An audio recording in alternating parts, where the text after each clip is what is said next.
오늘은 과거 동아시아 사회에서 있었던 몇 가지 중요한 해부 사례에 대해서 살펴보겠습니다. 동아시아에서 해부 사례는 여러 건 있었지만 오늘 강좌에서 포괄할 내용은 그 중에서 전근대 시기, 그러니까 서양의 해부 생리학이 동아시아에 전입되기 이전에 이루어졌던 해부 사례에 대해서 살펴보도록 할 것입니다. 정사에 등장하는 동아시아 최초의 해부 기록은 사마천의 사기 은본기에 보입니다. 이에 따르면 폭군으로 잘 알려진 은나라 왕조의 마지막 왕 주왕은 충신이었던 비간의 심장을 갈라서 그 심장의 내부 구조를 봤다고 합니다. 다음 슬라이드에서 그 기사를 살펴보도록 하겠습니다. 주왕은 더욱 많은 음행을 하며 중단하지 않았다. 비간이 말하기를 신하가 된 자로서 죽음으로써 다투지 않을 수 없구나 하고는 주왕에게 극력 단언하였다. 주왕은 노하여 내가 듣기로 성인은 심장에 7개의 구멍이 있다 하였다. 하고는 비간을 해부하여 그 심장을 살펴보았다.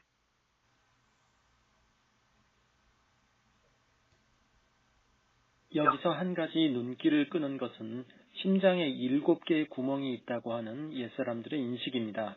옛사람들은 심장에 여러 개의 구멍이 있고 총명한 사람일수록 더 많은 구멍이 있거나 아니면 구멍이 막혀져 있지 않고 개방되어 있다라고 하는 생각을 하고 있었습니다. 심장에 구멍이 있다고 하는 생각은 아마도 심장의 실제 해부학적 구조, 즉 심장의 윗부분을 절개해보면 많은 구멍이 드러날 수밖에 없는데요. 여기서 시작된 것이 아닌가 합니다. 즉 오래전부터 고인들은 심장에 관한 해부 관찰을 하고 있었던 것이죠. 심장의 구조에 관한 고인들의 생각은 훗날 703모설이라고 하는 형태로 정형화되게 됩니다. 다음 슬라이드에서 살펴보겠습니다. 당나라 때 저작된 장수절이라는 학자의 사기 주석서를 보면 최초로 심장의 703모설에 대한 이야기가 나옵니다. 물론 이것은 장수절이 직접 지어낸 이야기는 아닐 것이고 당시에 전해지고 있던 어떤 의서의 내용을 옮긴 것일 겁니다. 심장은 무게가 12냥이며 속에 7개의 구멍과 3가닥의 터럭이 있고 정즙 3홉을 간직하며 신을 저장하는 일을 주임무로 한다.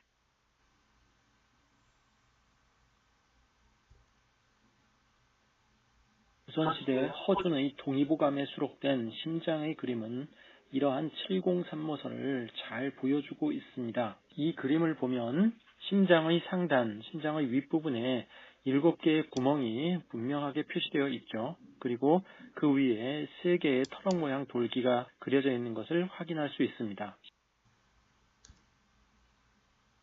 동의보감에 수록된 장부도가 되도록 고인들의 장부에 관한 묘사를 그대로 그림에 담아내려고 애썼던 반면 여타의 장부도들은 그런 특징이 강하진 않습니다. 그러나 그 중에서도 703모설을 그림으로 표현해낸 경우가 있기는 합니다. 이 슬라이드에 보이는 수세내경 도설의 심장 그림을 보면 여기도 전면에 구멍을 확인할 수가 있습니다. 여기서는 6개의 구멍이 묘사된 것을 확인할 수 있습니다. 그러나 동의보감의 심장 그림에서 구멍이 상단에 묘사된 반면 수세내경 도설의 이 그림을 보면 심장의 구멍이 전면에 배치되어 있습니다. 이렇게 서적마다 그 위치가 다른 심장의 구멍을 보면 옛사람들이 경험에 의지해서 장부도를 그리기보다는 문자적 기록을 전승하는 데 충실하려 했다 하는 그러한 경향을 살필 수 있습니다. 은나라 주왕의 해부 기록 이후에 정사에서 마주하게 되는 또 다른 해부 기록은 신나라 왕망에 의한 해부 기록입니다. 신나라라는 국가는 전한과 후한 사이에 존재했던 국가입니다. 정확히 말하면 그 왕망이 왕위를 찬탈하고서 통치했던 기간을 말합니다. 다음 슬라이드에서 그 해부 기사를 살펴보도록 하겠습니다. 저비당의 왕손경이 붙잡히자 왕망은 태의와 상방과 솜씨 좋은 백정에게 명하여 함께 살을 바르고 오장의 길이와 부피를 재게 했으며 대나무 쪽을 그 맥관에 찔러 넣어 시작과 끝을 알아내게 하였다. 이에 병을 치료할 수 있겠구나라고 하였다. 왕망의 해부 기사를 보면 몇 가지 시사점을 얻을 수 있습니다. 첫째는 당시에 인체의 장기를 수량적으로 측정하고자 하는 욕구가 팽배해 있었다 하는 것을 알 수 있습니다. 이러한 시대적 분위기는 비슷한 시기에 정리되었다라고 생각되는 영추의 장위편의 기사나 아니면 난경의 42난에 등장하는 기사에 잘 반영되었다라고 볼 수 있습니다. 두 번째는 혈관망의 기시점과 종지점을 알아내고자 하는 욕구가 반영되어 있는데요. 이것은 그 내부를 흐르고 있는 유체의 경로를 전반적으로 파악하고자 하는 바램이었던 거죠. 이러한 바램은 사실상 생리학이라고 하는 고대 생리학을 완성하고자 하는 그러한 욕구였다라고 생각할 수가 있습니다. 마지막으로 이러한 해부를 하고서 질병을 치료할 수 있겠다라고 하였는데요. 이것을 보면 해부 지식이 질병의 치료에 도움이 될 것이라는 믿음이 있었다 하는 것을 알 수 있습니다. 동양의학사 전반을 보면 해부학과 임상의학이 또는 그 기초의학과 임상의학이 상당히 그 별도로 돌아가는, 즉 서로 이렇게 밀접한 관련을 갖지 않고 제각각 진화되어 가는 것을 볼 수가 있는데요.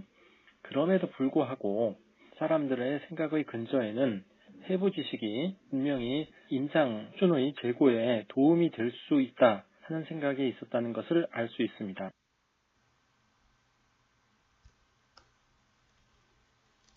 이후로 중국의 당나라 말기까지 동아시아의 여러 문헌을 살펴보면 비교적 비전문적인 또 단편적이고 일회적인 해부 기록이 곳곳에 나타납니다. 첫 번째로 일본 서기에 보이는 두 가지 사례를 소개하겠습니다. 여기 소개하는 기사는 서기 459년에 이루어진 웅략천왕, 류략천왕이죠. 웅략천왕의 해부 기록과 서기 500년에 이루어진 무열천왕, 도레스천왕이죠. 무열천왕의 해부 사례입니다. 모두 일본 서기에 기록되어 있습니다.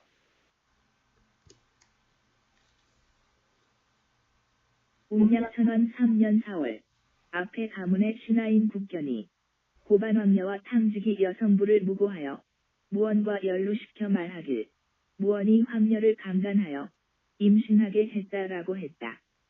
황녀는 목을 매 자살하였다.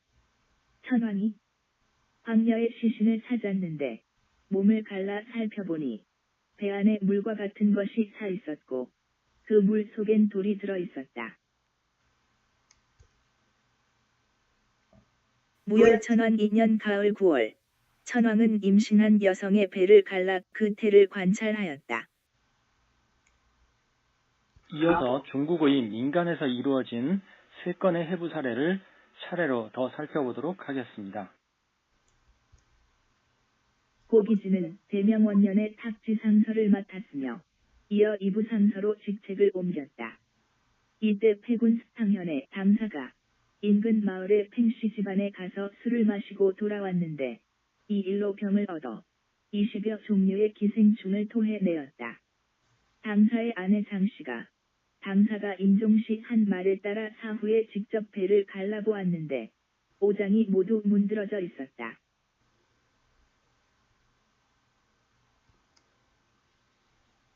수양제 대염 말년에 낙양의 어느 집안에 전시병이 돌았다.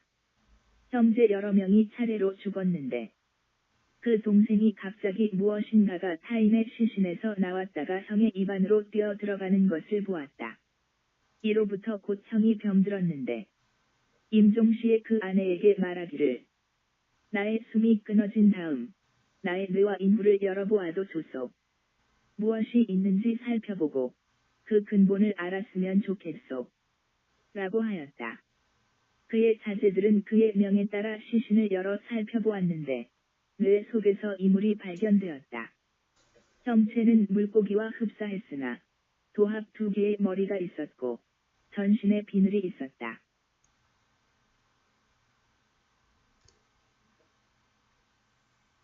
광고 행기에 이르길 영진영간의 강주에서 어떤 승려가 연하곤란 증세를 알아 도무지 음식을 넘기지 못했다. 이같이 여러 해를 지내고서 죽음에 임박해 그 자제에게 명하였다. 나의 숨이 끊어진 후에는 나의 흉부를 열어 어떤 것이 있는지 보아도 좋다. 그 근본을 알고 싶다. 말이 끝나자 숨을 거두었다. 자제들이 그 말에 따라 가슴을 열어보았는데 생물 한 마리를 찾아내었다. 모양은 물고기와 같았으나 2개의 머리가 있었고 전신이 비늘로 덮여 있었다. 자제들이 그것을 사발에 넣으니 날뛰며 멈추지 않았다. 장난삼아 여러 음식을 사발에 넣어보니 비록 나와서 먹지는 않았으나 잠시 후 모두 변화하여 물이 되었다. 이상 소개한 4건의 해부 사례는 의사가 아닌 사람에 의해서 이루어진 단편적 해부 사례였습니다. 이제 여기에 소개하려는 사례는 좀 성격이 다른 경우입니다. 여기서는 열라자라고 하는 인물의 사례를 소개하려고 합니다. 열라자라고 하는 인물은 당나라 말기에서 5대 십국 시대에 생존했으리라 생각되는 인물인데요. 그가 지었다고 생각되는 수진십서 잡저 첩경이라고 하는 책이 명나라 정통년간에 집정된 도교의 대장경인 도장에 수록되어 있습니다. 이 책에는 신비적 필체로 인체의 측면을 그린 장구도 한 폭과 함께 비교적 사실적 필체로 인체의 정면과 후면 장부를 그린 여기 소개된 2장의 그림이 수록되어 있습니다. 이 그림은 현존하는 동아시아 최초의 장부도라고 하는 중요한 의의를 갖는 그림인데요. 다만 이 그림의 뒤에는 주제점 내경론이라고 하는 아마도 주괭이 작성했다고 생각되는 글이 그림에 대한 설명으로서 붙어 있습니다. 따라서 이것이 과연 5대 십국 시대에 열라자에 의해서 작성된 그림인가 하는 것이 좀 재고해 볼 필요가 있고요. 또 그림 자체에서도 방광과 소장하고가 연결된 관을 찾아볼 수가 있는데요. 이런 것을 볼 때 과연 원본 그대로 전래된 것인가 에 대한 회의가 일어나는 것이 사실입니다. 방광으로 이어지는 관에 대한 문제는 본 강좌의 뒷부분 소변 생성과 관련된 강좌에서 상세히 설명을 하도록 하겠습니다. 그런데 문자 기록만으로 볼 때 열라자가 실제로 해부를 하였는지는 확실하지 않습니다. 다만 열라자의 저작에 수록되어 있는 이 2장의 그림을 볼 때 이것이 모종의 해부에 근거하였을 가능성이 크기 때문에 이 슬라이드에서 해부의 사례로서 소개를 하였습니다.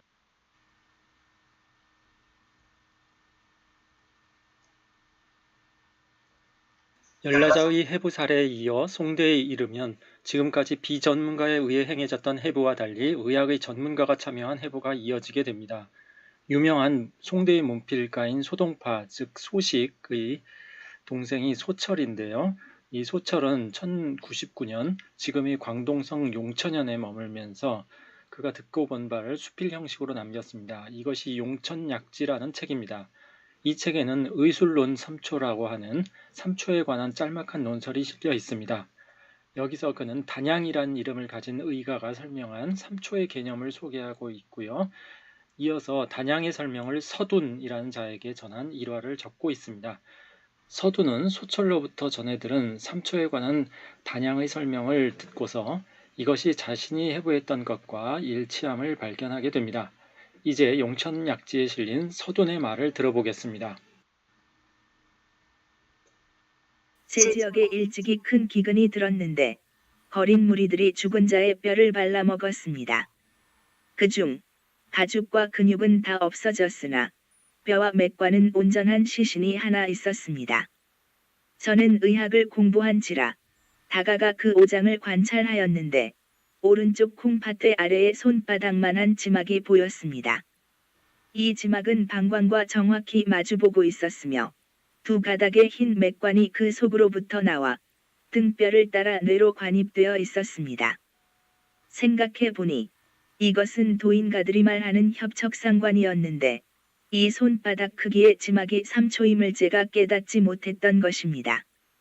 단양 선생님의 말씀이 제가 본 것과 정확하게 일치하니 고인들의 오류를 바로잡을 수 있겠습니다.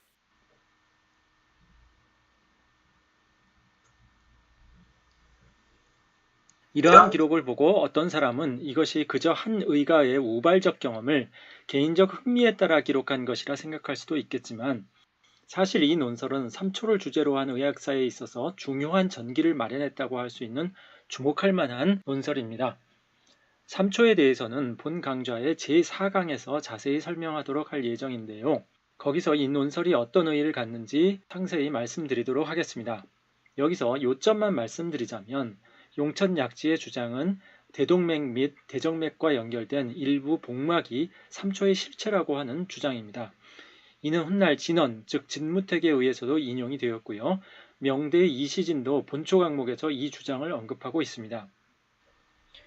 여러분들은 흔히 동아시아 사회에서 해부란 것은 생리학에 아무런 영향을 끼치지 못한 별개의 사건, 생리학과는 별개인 그러한 사건이라고 생각하는데요. 이런 사례를 보면 꼭 그런 것은 아니었다 하는 것을 알 수 있습니다. 즉 서둔의 해부는 삼초의 생리학설에 있어서 새로운 흐름을 만들어내었던 중요한 계기였던 것입니다. 이제 이어지는 슬라이드에서 설명할 송대의 해부 사례 두 건은 해부가 생리학설 형성에 직접적 계기가 된 대표적인 예라 할 수 있는 것들입니다. 송대에 이르면 비록 지방정부이긴 하지만 지금까지의 민간 주도의 해부에서 벗어나 관청에서 주도하는 해부가 이루어지게 됩니다. 송대에 전후로 60년 정도의 차이를 두고 두 차례의 조직적이고도 비교적 대규모인 해부가 있었습니다. 이 두 건의 해부 사례는 훗날 양계라고 하는 의가에 의해서 정리되게 되었는데요. 이 양계의 작업은 이후에 의학에 상당히 큰 영향을 미치게 됩니다.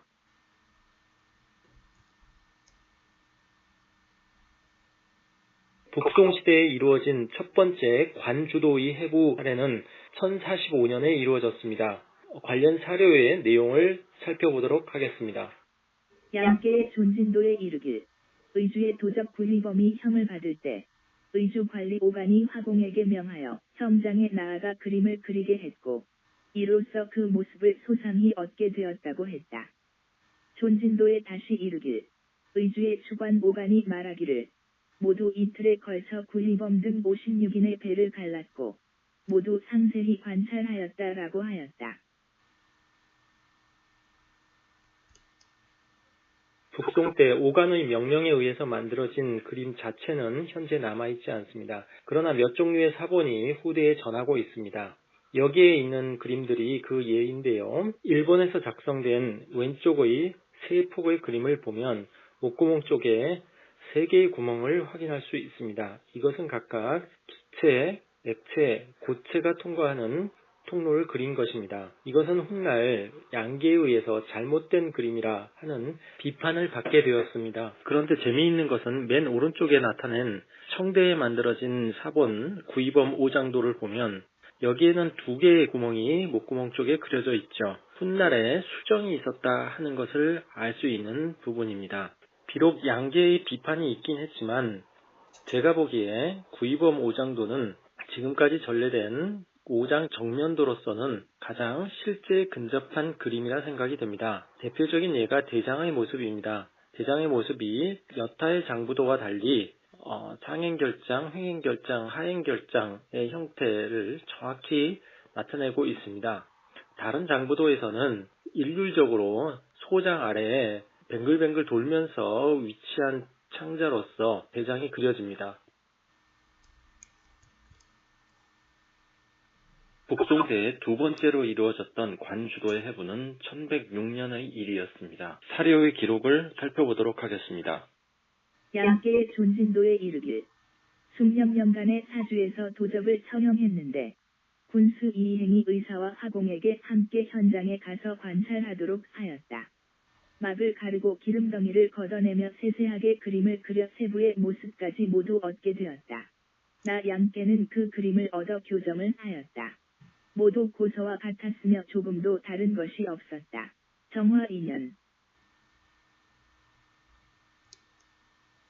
북송대에 이루어진 여기 소개한 두 번의 해부의 결과가 양계라고 하는 의사에 의해서 정리되었습니다. 그 성과물이 존진환중도라고 하는 그림입니다. 존진도는 인체의 내장을 그린 그림이고요. 환중도는 인체의 겉쪽에 존재하는 경맥을 그린 그림입니다. 존진환중도 역시 그 원본은 현재 전해지지 않습니다. 그러나 수많은 전사본이 후대의 문헌에 남아있기 때문에 그 원모를 짐작할 수 있습니다. 여기에 소개한 그림도 그러한 사본 중에 하나입니다. 존진환중도는 후세의 의학에 상당한 영향을 미쳤습니다. 단지 옛사람들의 해부생리에 대한 생각을 바꿨을 뿐만 아니라 어느 정도는 임상의학의 변화에도 영향을 준 것이 사실입니다. 그렇다면 우리나라의 경우에도 주목할 만한 해부 사례가 있었을까요? 현대엔 이은성이란 분이 쓴 소설 동의보감을 보면 허준이 스승의 시신을 해부하는 장면이 나옵니다. 그러나 이것은 허구일 뿐입니다. 허준의 대표적 저서 동의보감을 살펴보면 그가 실제 해부를 했으리란 생각이 들진 않습니다. 반면에 동시대를 살았던 참판 전유형이라는 분이 임진왜란 당시 해부를 했다는 기록이 있습니다. 다만 아쉽게도 매우 간략한 훗날의 기록입니다. 우리나라의 참판 전유형은 평소 의술에 밝았고 의석까지 저술하여 후세 사람에게 혜택을 주었으니 그 무한한 활인의 공적이 얼마나 컸겠는가. 그러나 갑자년 이괄의 난리에 참형을 당했으니 허물이 없는데도 화를 면하지 못했던 것이다. 사람들의 말하기를 전유형이 임진왜란 당시 길거리에서 3차례 시체를 해부해 본 후부터 그의 의술이 더욱 정통해졌지만 그가 이괄의 난에 비명 행사한 것은 이로 말미암아 화를 입은 것이다라고 하였다.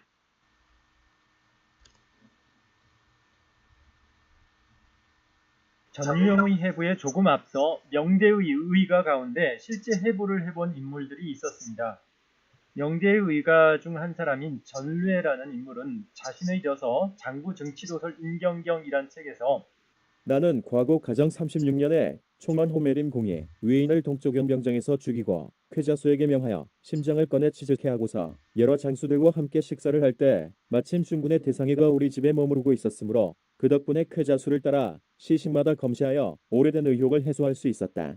과연 방광에는 성부 출입구가 없었고 방광 속에 자리 잡고 있다는 포 역시 없었으며 단지 관 하나가 음경으로 직접 이어져 소변을 배출하고 있었다.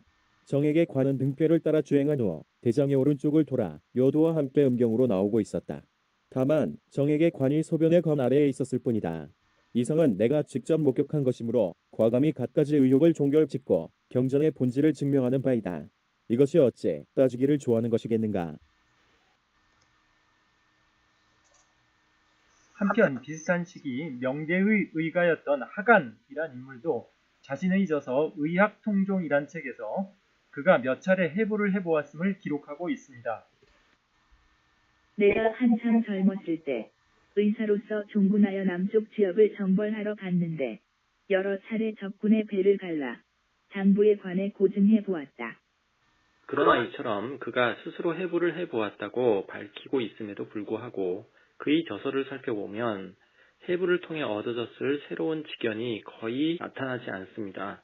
오히려 당시까지의 고인들의 견해를 그대로 답습하고 있다 하는 것을 볼 수가 있습니다. 이것은 제가 그의 저서를 접하면서 대단히 곤혹스럽게 느꼈던 점입니다. 앞으로 계속 연구해 가야 할 동아시아 과학사의 한 가지 주제가 될 것 같습니다.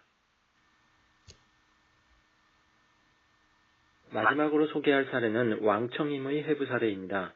왕청임의 해부는 서양의학의 영향을 받지 않은 채 동양의학의 전통에서 이루어진 최후의 해부학적인 업적이라고 할 수 있습니다. 그의 저서 의림개착에 따르면 그는 4번의 해부를 했다고 합니다. 그 중에서 특히 첫 번째 이루어진 1797년의 해부에서 대략 30여 구 이상의 시신을 해부해 볼 수 있었습니다. 의림개착에 기술된 그의 말을 보면 오히려 기존의 학설보다도 실제에서 더 멀어진 부분도 많이 눈에 보입니다. 그러나 그것을 통해서 과거 문장의 행간에 가려져 있던 고인들의 해부 생리관을 매우 명확하게 확인할 수 있습니다. 이번 강좌에서도 그에 의해서 드러난 고인들의 해부 생리관이 여러 차례 소개될 것입니다. 왕청임에 의해 동아시아 전통의학상의 마지막 해부가 이루어지기 훨씬 전부터 동아시아에는 서양의 해부 생리설이 유입되고 있었습니다. 멀리는 명나라 말기부터 그러한 일이 이루어졌는데요. 그러한 서양의학의 영향 속에서 보다 체계적이고 전문적으로 해부를 해보고자 하는 시도가 이어지게 되었습니다. 그런데 이처럼 서양의학 전입 이후에 이루어진 동아시아의 해부에 대해서는 기존의 과학사학자들이 상당히 많은 연구를 하였고요. 잘 소개되어 있는 편입니다. 게다가 그 결과라는 것이 결국은 서양의학에 대한 수입 내지는 서양의학의 내재화 과정에 귀착되기 때문에 제 강좌에서는 그 부분에 대해서는 상세히 소개하진 않도록 하겠습니다. 그럼 오늘의 강좌는 여기서 마치도록 하겠습니다. 경청해 주셔서 감사합니다.